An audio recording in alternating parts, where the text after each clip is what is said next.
आजकल इन दिनों संसद में खूब हंगामा देखने को मिल रहा है, लेकिन हर बार हंगामे की वजह अलग अलग होती है।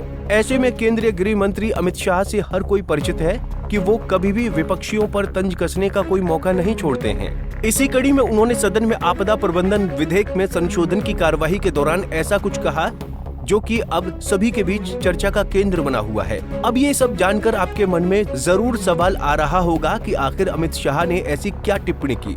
बातों को न घुमाते हुए आइए आपको पूरा मामला बताते हैं। दरअसल गृह मंत्री अमित शाह विपक्ष पर तंज कसने में कभी नहीं चूकते हैं। लंबे समय से उनका कहना है कि बीजेपी काफी समय तक सरकार में रहने वाली है। यहाँ तक कि संसद में भी कई बार वो इसे दोहरा चुकी हैं। इसी कड़ी में मंगलवार को राज्यसभा में एक बार फिर उन्होंने यही कहते हुए विपक्ष पर जमकर हमला बोला है। उन्होंने कहा कि कुछ सदस्यों ने सवाल उठाया कि संशोधन की जरूरत क्या है। मैं उन्हें बताना चाहता हूं कि अगर समय पर इमारत की मरम्मत नहीं की जाती तो वो गिर जाती है। वो सोचते हैं कि शायद वो आएंगे और इसे बदल देंगे, लेकिन अगले 15 से 20 सालों तक किसी की बारी नहीं आएगी। जो भी करना है हमें ही करना है। मैं उनको बताना चाहता हूं कि समय के साथ जो इमारत की मरम्मत न हो तो इमारत ढह जाती है। नए नए एक्सपेरिमेंट अनुभव होते हैं, नए नए प्रकार की आपदाओं का अनुभव होता है। कुछ छूट गया है, कुछ दुनिया की बेस्ट प्रैक्टिसेस है, और ये सारे चीजों को समाहित कर हम कानून में बदलाव करें तो इसमें क्या आपत्ति है। कानून अगर बदलता नहीं है तो काल बाह्य हो जाता है। और मान्यवर उनको ये होगा कि शायद हम आएंगे तो बदलेंगे। भाई बहुत देर है, 15-20 साल तक किसी का नंबर नहीं लगने वाला। आप जरा भी चिंता मत करिए, जो कुछ करना है हमें ही करना है लंबे समय। अगर देखा जाए तो ये विवाद आपदा प्रबंधन में संशोधन के कारण हो रहा है। ऐसे में अब सवाल है कि आखिर इसमें संशोधन की जरूरत क्यों आन पड़ी।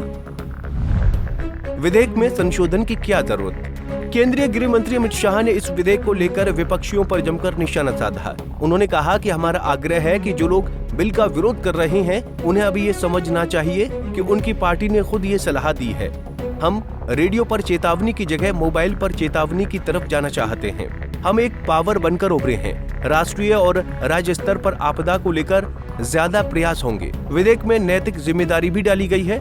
इसी कड़ी में उन्होंने आगे कहा कि आपदा का सीधा रिश्ता जलवायु परिवर्तन से है। हम ग्लोबल वार्मिंग की बात करते हैं। हजारों साल से हम प्रकृति के संरक्षण की बात कर रहे हैं। आपदाओं के तरीके और स्केल बदले हैं। यही कारण है कि उनको उसी हिसाब से बदलना होगा। इसी कारण इस बिल को लेकर आए हैं। सभी लोगों से जो सुझाव मिले उसमें 87% सुझावों को स्वीकार कर हम ये बिल लेकर आए हैं। बहरहाल अगर देखा जाए तो गृह मंत्री अमित शाह अपनी सरकार की पैरवी लंबे समय से कर रहे हैं। इसका कारण एकदम क्लियर है।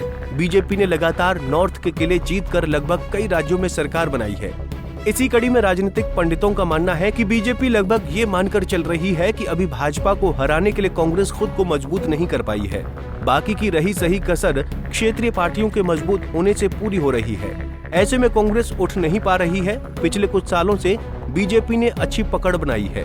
हालांकि साल 2024 के लोकसभा चुनाव में पार्टी ने जीत तो हासिल की, लेकिन वो साल 2014 और 2019 का वो प्रदर्शन नहीं दोहरा पाए। लेकिन राज्य स्तर पर बीजेपी ने लोकसभा चुनाव के बाद शानदार प्रदर्शन किया।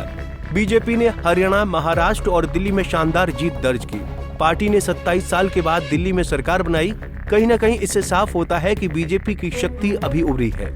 ऐसे में अमित शाह का कॉन्फिडेंस होना वाजिब है। खैर, इस पर अब विपक्ष भी सरकार पर निशाना साध रहा है।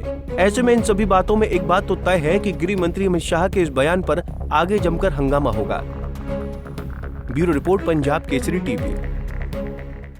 हमसे जुड़े रहने के लिए हमारे YouTube चैनल को सब्सक्राइब करें और नई वीडियो की नोटिफिकेशन के लिए बेल आइकॉन को दबाएं।